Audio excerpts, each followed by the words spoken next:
Hello dear students, welcome back to my channel physics SPC. Rotational motion का एक अच्छा question.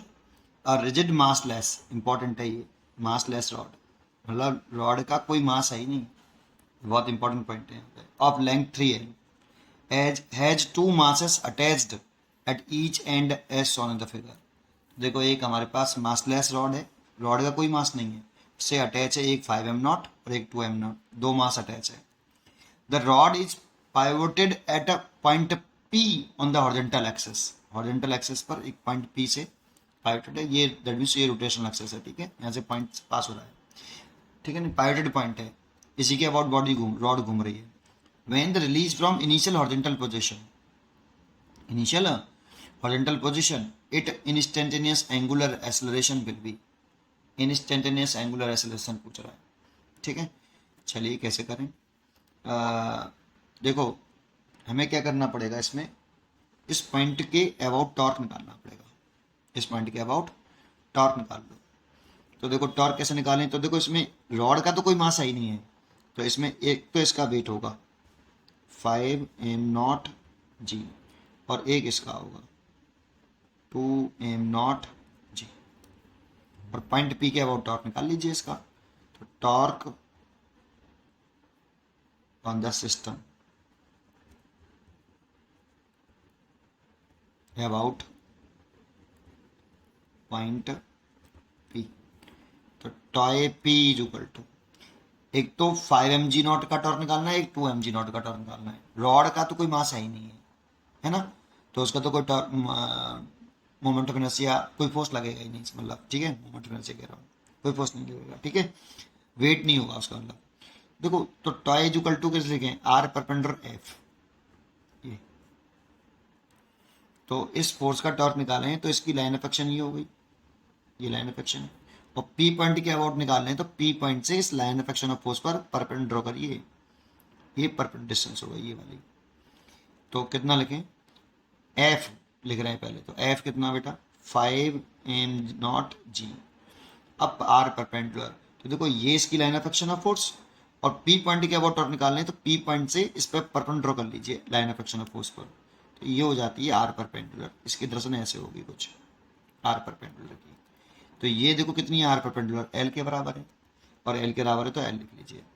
अब इसका डायरेक्शन भी पता करना पड़ेगा बेटा। डायरेक्शन निकालते हैं, tau vector is equal to r vector cross F vector से। हमें आर क्रॉस एफ की डायरेक्शन निकालना आना चाहिए, ठीक है। तो डायरेक्शन कैसे निकालें, तो देखो आर वेक्टर की डायरेक्शन में आपको राइट हैंड रखना है। आर वेक्टर की डायरेक्शन में फिंगर होनी चाहिए आपकी। तो देखो ये आर वेक्टर है, देखो टेल हमेशा जिस पॉइंट के अबाउट निकालते हैं तो आर वेक्टर का टेल वहां पर होता है, और हेड जो होता है वो लाइन ऑफ एक्शन के परपेंडिकुलर दिखाया है मैंने, तो हेड यहाँ पे होगा ऐसे। उसे एक्सटेंड कर लेना, क्योंकि टेल टेल एंगल दिखना होता है बेटा। तो एक्सटेंड करके आर क्रॉस है, तो राइट हैंड की फिंगर आर वेक्टर की डायरेक्शन में, तो आर वेक्टर ये रहा, तो इसकी डायरेक्शन में रख ली, और छोटे एंगल से एफ की तरफ घुमा दो अपनी फिंगर को। तो छोटे एंगल से, देखो छोटा एंगल यही वाला है, अगर आप ऐसे घुमाओगे तो ये बड़ा एंगल होगा, तो छोटे एंगल से घुमाओ आप ऐसे। तो आर क्रॉस एफ, अपनी फिंगर को कर्ल करिए in the direction of F, छोटे एंगल से, तो घुमा दिया। थंब किधर आ रहा है, ऊपर, ऐसे घुमाया, थंब किधर आ रहा है, ऊपर। जब ऊपर आए तो उस वाली कंडीशन में हम जो टॉर्क लिखते हैं वो पॉजिटिव लिखते हैं, तो इसका जो टॉर्क होगा वो पॉजिटिव होगा और ऊपर की तरफ होगा, तो पॉजिटिव लिख दिया। अब इसका टॉर्क निकाल लो, तो इसका टॉर्क निकालें तो कैसे लिखें, 2m0 × g। और देखो जो आर परपेंडिकुलर होगा इसकी लाइन ऑफ एक्शन ही हो गई। किस पॉइंट के अबाउट टॉर्क निकाल रहे हो, पी पॉइंट के अबाउट, तो पी पॉइंट से इस पे परपेंडिकुलर कर दो बेटा, ये इसकी परपेंडिकुलर कर दिया, तो इसका आर वेक्टर 2l होगा, ठीक है। और इसको एक्सटेंड कर लेंगे तो ये आर वेक्टर की डायरेक्शन हो गई, ठीक है। तो 2l लिख दें तो 2 × l, ये आर परपेंडिकुलर हो गया, है ना। अब इसमें डायरेक्शन निकालें तो आप फिंगर ऐसे घुमाना है, देखो आर से एफ की तरफ, दैट मीन्स ये रहा एफ, ये घुमाना है आपको।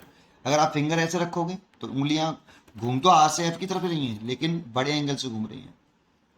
हमें घुमाना है छोटे एंगल से, तो इसलिए फिंगर को आप ऐसा रखिए, आर वेक्टर की डायरेक्शन में रखिए, और आर से एफ की तरफ छोटे एंगल से घुमा दो ऐसे। तो थंब किधर आ रहा है, नीचे की तरफ आ रहा है, डाउनवर्ड, देखो ऐसे, है ना। तो थंब नीचे की तरफ आ रहा है तो डाउनवर्ड। देखो अपर डायरेक्शन को मैंने पॉजिटिव माना, तो डाउनवर्ड डायरेक्शन को मैं नेगेटिव मान लेता हूँ, तो माइनस का। हमेशा अपवर्ड को मैं पॉजिटिव मानता हूँ और डाउनवर्ड को नेगेटिव मानता हूँ। ठीक, चलिए तो ये टॉर्क हो गया। देखो पी पॉइंट के अबाउट टॉर्क निकल आया। यही दो फोर्स है, रॉड का कोई वेट नहीं है, massless rod, centre of mass पर mg मत दिखा देना। ठीक है, चलिए अब ये हो गया टॉर्क हमारा। अब टॉय इक्वल टू लगा दो कितना, I alpha. Tau equal to क्या लगा दो, आई अल्फा। तो आई अल्फा लिख देते हैं, आई अल्फा इक्वल टू ये हो गया 5m0 gl माइनस ये 4 हो गया 4m0 gl। अब इस फॉर्मूले का यूज करना आना चाहिए। इस टॉय जिस पॉइंट के अबाउट टॉर्क होता है उसी पॉइंट के अबाउट मोमेंट ऑफ इनर्शिया में निकालते हैं। तो पॉइंट टॉर्क किस पॉइंट के अबाउट है, पी पॉइंट के अबाउट, तो मोमेंट ऑफ इनर्शिया भी किसके अबाउट निकालेंगे, पी पॉइंट के अबाउट। अब इसमें पी पॉइंट के अबाउट मोमेंट ऑफ इनर्शिया निकालें तो इसमें पॉइंट मास है बेटा, बस केवल 5m0 एंड 2m0 को पॉइंट मास मानना। रॉड का कोई मोमेंट ऑफ इनर्शिया मत ले लेना, रॉड मास लेस है, रॉड कैसा है, मास लेस है, तो रॉड का कोई मोमेंट ऑफ इनर्शिया मत लेना, बस केवल पॉइंट मास इसका मोमेंट ऑफ इनर्शिया निकाल लो पी पॉइंट के अबाउट। तो देखो ये अगर कोई एक्सेस है और ये कोई पॉइंट मास है एम, तो मोमेंट ऑफ इनर्शिया इस पॉइंट मास का इस एक्सेस के अबाउट चाहिए हो हमें। तो आपको फॉर्मूला सबको मालूम होगा, I is equal to mass into perpendicular distance का स्क्वायर होता है। इस मास से इस एक्सेस पर क्या ड्रॉ करते हैं, परपेंडिकुलर, तो परपेंडिकुलर डिस्टेंस का स्क्वायर कर दो, वही फॉर्मूला हो गया पॉइंट मास का। तो पॉइंट मास का फॉर्मूला हो गया, तो I is equal to point mass ये रहा 5m0 और इसकी पी पॉइंट के अबाउट निकालें तो इसकी परपेंडिकुलर डिस्टेंस यही हो जाएगी। अगर ऐसे एक्सेस ऑफ रोटेशन मान लें, हमें ऐसे मान लें, ठीक है, या ऐसे मान लो या ऐसे मान लो, ठीक है, तो ये परपेंडिकुलर डिस्टेंस हो गई जो कि एल है, तो एल का स्क्वायर, ये पॉइंट मास का फॉर्मूला लगा दिया, प्लस इस वाले पॉइंट मास का भी निकालना पड़ेगा, मोमेंट ऑफ इनर्शिया इसी पॉइंट के अबाउट, तो कितना 2m0 और इसकी परपेंडिकुलर सेपरेशन इससे हो गई कितनी 12, तो 12 का स्क्वायर। ये तो मोमेंट ऑफ इनर्शिया हो गया दोनों पॉइंट मास का, रॉड का मत नहीं लिखेंगे इसमें। और ये हो गया अल्फा एंगुलर एक्सेलरेशन, इसमें से इसे घटा दें तो m0 gl। अब देखो इसको सॉल्व करें तो 5m0 l स्क्वायर प्लस ये 4 हो जाएगा और 4 और 8 8 हो जाएगा, तो 8m0 l स्क्वायर बराबर m0 gl।